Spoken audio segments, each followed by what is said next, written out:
Let me ask you this: in terms of making like 180 songs in a year, I'm somebody who tends to make a lot. I also don't look backwards a lot. I just sort of make it and kind of move on. But like, how do you stay objective when you have to drill that down to the what are the songs we're going to put on vinyl? Like, what are the really key ones? Is it a tricky process when you're doing it Well, at when you're making that level of music?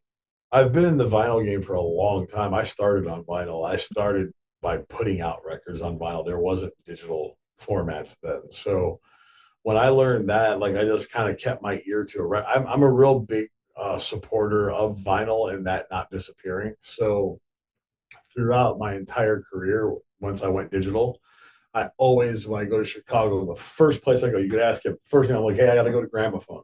First thing, I don't get pizza. I don't go to my hotel room.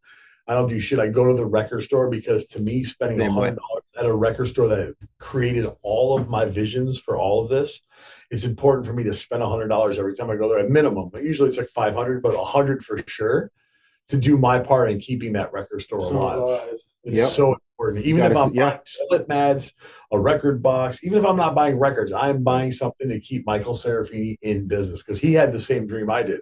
He was just an employee at Gramophone. And when Joe and Carl decided they didn't want to do it anymore, he bought the store and kept it going.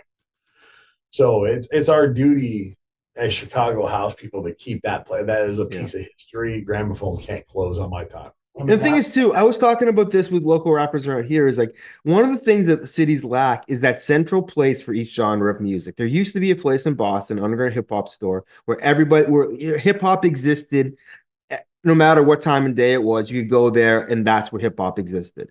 And that is huge to these communities, is to have that place where it's not just a show on this night. It is a place where the scene can exist whenever you want to go by. That's a yeah, huge thing.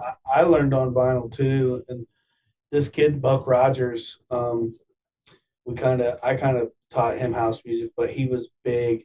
Top Speed also taught him how to DJ, and he lived here in Indianapolis, and he had the hookup because his dad worked at Def Jam, so we always got records way before they were ever Oh, in store, so before there envious. ever anybody had them, and we always had four copies, so we could double down, Yeah. like and Buck had the massive record collection from that. But yeah, vinyl is very important.